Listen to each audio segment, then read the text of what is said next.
Ang Boston Celtics ang unang team na nanalo ng 3 beses na merong 50 or more points na lamang sa isang season. Ang pinaka-recent nila versus Golden State. Total demolish ang ginawa doon ng Celtics.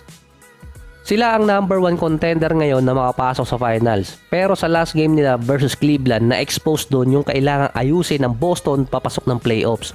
Lumamang ang Celtics sa game ng 22 points. Sa start ng 4th, 87-71. Sa 9 minutes mark noon, naging 93-71 ang lamang ng Boston. Sa stats, winnable game na yon para sa Celtics.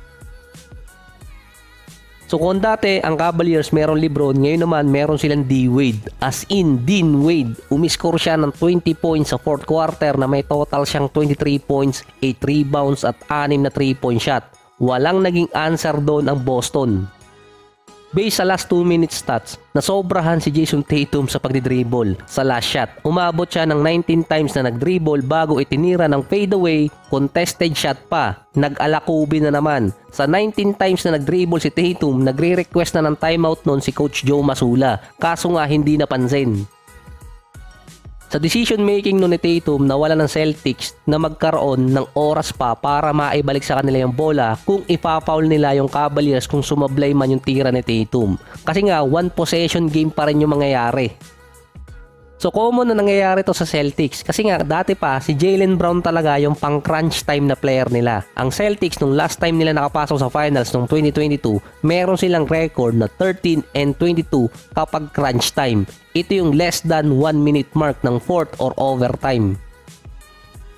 So siguro meron magtatanong paano naging problema ng Celtics yun isang beses lang naman sila natalo sa Cavaliers. So sa domina ng Celtics ngayon, 48-13 record sila. 4 na beses lang silang nanalo na merong less than 5 points. 7 times silang natalo kapag naman nasa less than 5 points. Sa 13 times natalo nila ngayon, 9 times doon, 1 possession game in 3 minutes. Natatambakan nila ang kalaban which is maganda, pero kapag nagkaroon ng pagkakataon na makadikit sila sa less than 3 minutes or crunch time, doon natatalo ang Celtics. Kapag ang Celtics ay lamang or naghahabol ng nasa 5 points within 5 minutes, 18-9 record sila. Pangatlo yon sa buong NBA. Kapag naman 3 points in 3 minutes, 11-9. Pero kapag yun bumaba sa 2 points in 2 minutes, 8-8 record meron ng Celtics. Bukod pa yung 1 point in 1 minute na 4-6 at kapag nasa final 10 seconds, 2-5 record doon ang Boston. Base nga doon sa stats breakdown, parang nakalimutan ng Boston na maglaro kapag crunch time.